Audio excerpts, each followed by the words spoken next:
وہ ایران کی سرزمین سے نکلے، سچائی کی تلاش میں مختلف مذاہب کے دروازے کھٹکھٹائے، راہبوں اور علماء کے ساتھ وقت گزارا اور آخر کار مدینہ کی سرزمین پر پہنچے، جہاں ان کی ملاقات رسول اکرم صلی اللہ علیہ وآلہ وسلم سے ہوئی۔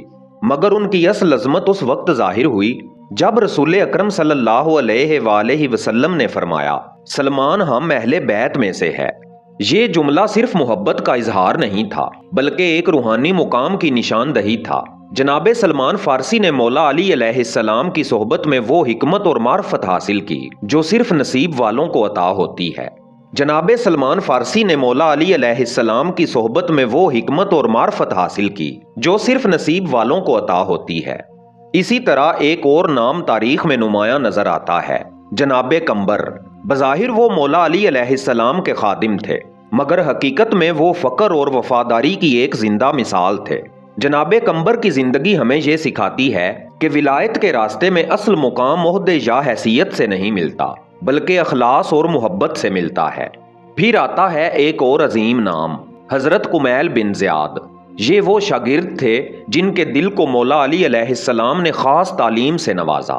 روایات میں آتا ہے کہ ایک رات مولا علی علیہ السلام نے انہیں تنہائی میں بلایا اور انہیں ایسے روحانی اسرار سے آگاہ کیا جو عام لوگوں کی سمجھ سے باہر تھے۔ اسی نسبت سے دنیا آج بھی دعائے کمیل کو جانتی ہے۔ یہ صرف ایک دعا نہیں بلکہ ایک ایسا روحانی خزانہ ہے جس میں بندے اور رب کے درمیان عاجزی اور محبت کی کیفیت جھلکتی ہے۔ ان تینوں ہستیوں کی زندگی ایک بات واضح کرتی ہے کہ مولا علی علیہ السلام کی ولایت صرف ایک نظریہ نہیں تھی بلکہ ایک زندہ فیض تھا جو دلوں میں منتقل ہو رہا تھا۔ مگر یہ تو صرف ابتدا تھی۔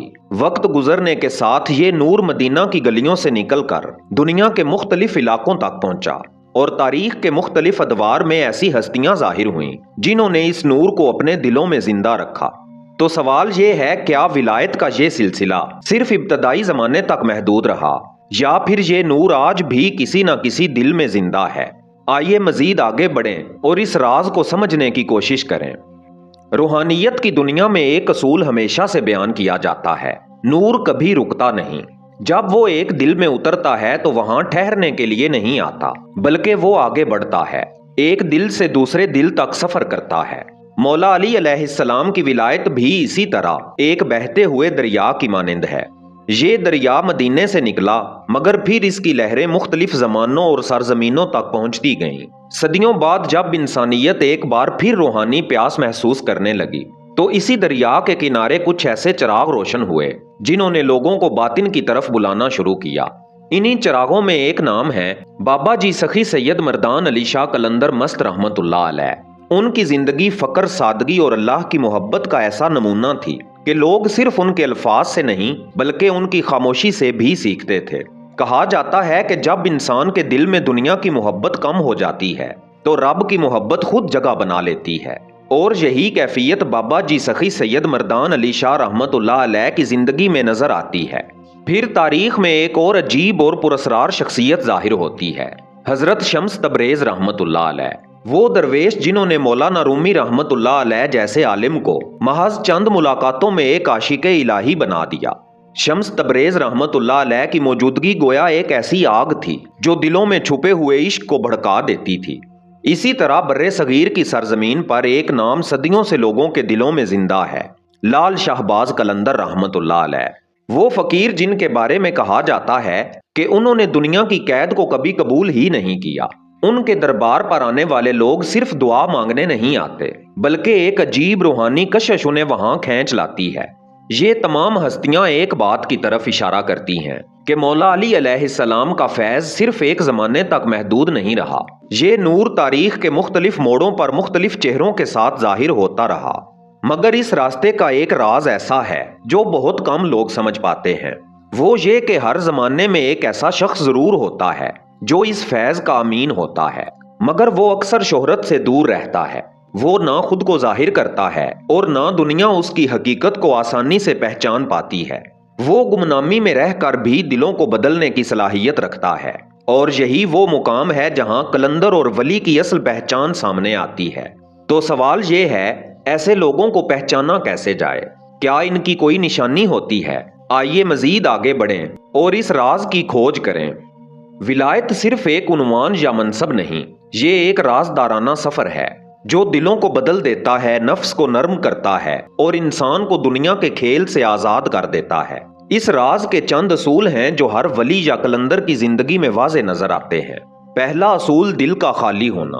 ولایت کے دروازے صرف ان دلوں کے لیے کھلتے ہیں جو اپنے غرور، تکبر اور دنیاوی خواہشات سے آزاد ہو جاتے ہیں۔ یہ دل ٹوٹے ہوئے ہوتے ہیں، مگر اسی ٹوٹ پھوٹ میں رب کی روشنی کے لیے جگہ بنتی ہے۔ دوسرا اصول ہے عشق اور فقر۔ علم یا عبادت صرف رہنمائی فراہم کرتے ہیں، مگر ولایت کا فیض عشق اور فقر سے ملتا ہے۔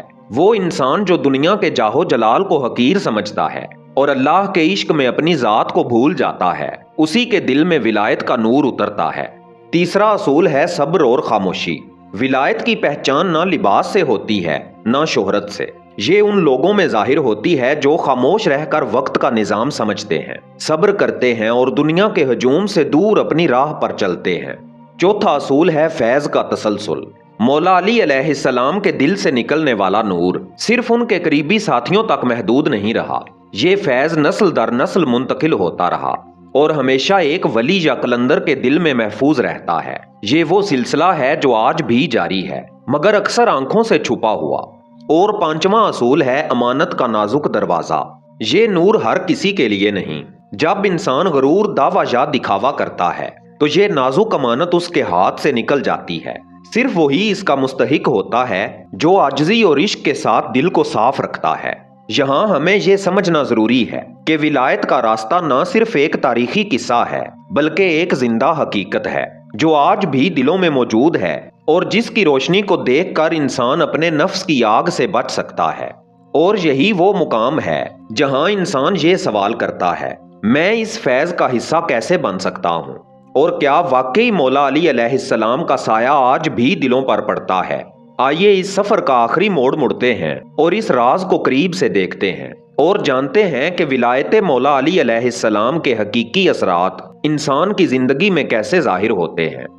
جب یہ نور دل میں اترتا ہے، نفس پگھل جاتا ہے، دنیاوی خواہشات اور غرور ختم ہو جاتے ہیں اور انسان ایک نئی زبان اور سوچ کے ساتھ اپنے رب کے سامنے کھڑا ہوتا ہے۔ یہ وہ مقام ہے جہاں انسان کے اعمال صرف دکھاوے کے لیے نہیں رہتے، بلکہ وہ دل سے اللہ کے قرب کے لیے ہوتے ہیں۔ ولایت کا سایہ انسان کے دل پر ایسے پڑتا ہے جیسے شام کے بعد نرم روشنی زمین پر چھا جاتی ہے، خاموش، پرسکون اور ہر جگہ محسوس ہونے والی۔ یہ سایہ ہمیں سکھاتا ہے دنیا کی تیز روشنی اور شہرت سے بچنا، صبر، عاجزی اور خاموشی اختیار کرنا، دل کو ہر وقت رب کی طرف جھکائے رکھنا۔ اور یہی وہ مقام ہے جہاں انسان محسوس کرتا ہے کہ وہ صرف اپنی کوششوں سے نہیں بلکہ مولا علی علیہ السلام کے فیض سے محفوظ اور رہنمائی شدہ ہے۔ دوستو، اس سفر کا اختتام نہیں ہوتا، لیکن آئیں ہم اپنی اس نشست کا اختتام ایک دعا سے کریں۔ یا اللہ، ہمارے دلوں کو تکبر اور غرور سے بچا، ہمیں مولا علی علیہ السلام کے عشق اور ولایت کے سائے میں رکھ اور ہمیں وہ علم اور فیض عطا فرما جو دلوں کو بدل دے۔ آمین یا رب العالمین۔ یہ ویڈیو اختتام کو پہنچتی ہے، مگر یہ آغاز بھی ہے ایک ایسے سفر کا جو دلوں کی گہرائیوں میں جاری رہتا ہے اور جس کا اثر ہر لمحہ انسان کی روح پر پڑتا رہتا ہے۔ یہ کوئی عام داستان نہیں، یہ ان لوگوں کی بات ہے جنہیں دنیا نہیں سمجھتی اور جو خود دنیا کو سمجھنے کے بعد خاموش ہو جاتے ہیں۔ آپ نے فقیر دیکھے ہوں گے، درویش بھی، ملنگ بھی، مگر قلندر ان سب کے بعد آتا ہے۔ قلندر وہ نہیں جسے آپ پہچان لیں، قلندر وہ ہے جس کی پہچان آپ سے چھپا لی جائے۔ یہ کوئی لباس نہیں، یہ کوئی انداز نہیں، یہ کوئی دعویٰ نہیں، یہ ایک کیفیت ہے اور یہ کیفیت ہر کسی کو نصیب نہیں ہوتی۔ آپ کبھی رک کر سوچیں کہ آخر ایک قلندر کو کسی چیز کی ضرورت کیوں نہیں ہوتی؟ نہ اسے دولت کی طلب، نہ شہرت کی خواہش، نہ لوگوں کی تعریف، نہ دنیا کی کوئی چاہت۔ کیا وہ سب کچھ چھوڑ چکا ہوتا ہے یا پھر وہ سب کچھ پا چکا ہوتا ہے؟ یہ سوال وہ دروازہ ہے جو اگر کھل جائے تو انسان خود کو بھی نئے انداز میں دیکھنے لگتا ہے۔ قلندر کا سفر وہاں سے شروع نہیں ہوتا جہاں آپ سمجھتے ہیں، بلکہ وہاں سے شروع ہوتا ہے جہاں عام آدمی کا سفر ختم ہو جاتا ہے۔ یہ وہ مقام ہے جہاں انسان اپنے آپ سے ٹکرا جاتا ہے، اپنے نفس سے، اپنی خواہشات سے، اپنے میں سے، اور پھر ایک وقت آتا ہے جب وہ میں ٹوٹ جاتا ہے یہ ٹوٹنا شکست نہیں ہوتا، یہی اصل فتح ہوتی ہے، کیونکہ جب تک میں باقی رہتا ہے تب تک ہر چیز کی ضرورت رہتی ہے۔ مجھے یہ چاہیے، مجھے وہ چاہیے، مگر جب میں ہی باقی نہ رہے تو پھر کس کے لیے چاہیے؟ قلندر وہ ہے جو اس میں کو دفن کر چکا ہوتا ہے۔ آپ دنیا میں دیکھتے ہیں، لوگ جتنی زیادہ چیزیں حاصل کرتے ہیں اتنا ہی زیادہ چیزوں کے محتاج ہو جاتے ہیں۔ ایک چیز ملتی ہے تو دوسری کی خواہش جنم لیتی ہے، پھر تیسری، پھر چوتھی، یہ سلسلہ کبھی ختم نہیں ہوتا۔ مگر قلندر اس دائرے سے باہر نکل چکا ہوتا ہے، وہ خواہش کو مارتا نہیں، وہ اسے پہچان لیتا ہے، اور جب حقیقت سامنے آ جائے تو وہم خود بخود ختم ہو جاتا ہے۔ قلندر کے پاس کچھ نہیں ہوتا مگر اس کے پاس سب کچھ ہوتا ہے۔ یہ بات عقل سے نہیں سمجھی جا سکتی، یہ صرف دل پر اترتی ہے، کیونکہ قلندر نے یہ جان لیا ہوتا ہے کہ جس چیز کو وہ اپنا سمجھ رہا تھا وہ کبھی اس کی تھی ہی نہیں۔ نہ یہ جسم، نہ یہ سانسیں، نہ یہ دنیا، سب کچھ عارضی ہے، سب کچھ ادھار ہے، اور جو چیز ادھار ہو اس پر حق جتانا نادانی ہے۔ قلندر اس نادانی سے آزاد ہو چکا ہوتا ہے۔ آپ نے کبھی دیکھا ہے کہ جب کوئی چیز آپ کے ہاتھ سے نکلتی ہے تو دل میں درد ہوتا ہے؟ کیونکہ آپ نے اسے اپنا سمجھ لیا تھا، مگر قلندر کسی چیز کو اپنا نہیں سمجھتا، اس لیے جب کچھ جاتا ہے تو کچھ ٹوٹتا نہیں۔ وہ نہ خوشی میں بہکتا ہے نہ غم میں بکھرتا ہے، کیونکہ اس کا تعلق چیزوں سے نہیں حقیقت سے ہوتا ہے۔ قلندر کی خاموشی عام خاموشی نہیں ہوتی، یہ وہ خاموشی ہے جس میں ہزاروں باتیں چھپی ہوتی ہیں۔ وہ کم بولتا ہے مگر جو بولتا ہے وہ سیدھا دل میں اتر جاتا ہے، کیونکہ وہ الفاظ سے نہیں حالت سے بات کرتا ہے، اور حالت کبھی جھوٹ نہیں بولتی۔ آپ سوچتے ہوں گے کہ قلندر تنہا ہوتا ہے، مگر حقیقت اس کے برعکس ہے۔ وہ تنہا نہیں، وہ سب سے زیادہ جڑا ہوا ہوتا ہے، مگر یہ جڑاؤ لوگوں سے نہیں، یہ جڑاؤ اس ذات سے ہوتا ہے جس سے سب کچھ جڑا ہوا ہے، اور جب اصل سے تعلق بن جائے تو باقی سب خود بخود جڑ جاتا ہے۔ قلندر مانگتا کیوں نہیں؟ کیونکہ اسے یقین ہوتا ہے کہ جو اس کے لیے ہے وہ اسے مل کر رہے گا۔ وہ دوڑتا نہیں، کیونکہ اسے معلوم ہوتا ہے کہ جو چیز اس کے مقدر میں ہے وہ خود چل کر اس کے پاس آئے گی۔ یہ یقین وہ دولت ہے جو ہر کسی کے پاس نہیں ہوتی۔ قلندر کی نظر عام نظر نہیں ہوتی، وہ چہرہ نہیں دیکھتا، وہ باطن دیکھتا ہے۔ وہ الفاظ نہیں سنتا، وہ کیفیت محسوس کرتا ہے، اور جب وہ دیکھتا ہے تو صرف دیکھتا نہیں بلکہ پردہ ہٹا دیتا ہے۔ آپ کے اندر جو کچھ چھپا ہوتا ہے وہ آپ کے سامنے لے آتا ہے، اسی لیے اس کی ایک نظر انسان کو بدل دیتی ہے۔ قلندر دنیا میں رہتا ہے مگر دنیا اس کے اندر نہیں رہتی۔ وہ بازار سے گزرتا ہے مگر بازار اس کے دل میں نہیں اترتا۔ وہ لوگوں کے درمیان ہوتا ہے مگر لوگوں کی رائے اسے نہیں چھوتی، کیونکہ اس نے خود کو ان سب چیزوں سے اوپر اٹھا لیا ہوتا ہے۔ آپ نے کبھی محسوس کیا ہے کہ جتنا زیادہ آپ کسی چیز کے پیچھے بھاگتے ہیں وہ اتنی ہی دور ہوتی جاتی ہے، اور جب آپ رک جاتے ہیں تو وہ خود آپ کے قریب آنے لگتی ہے۔ یہی راز ہے۔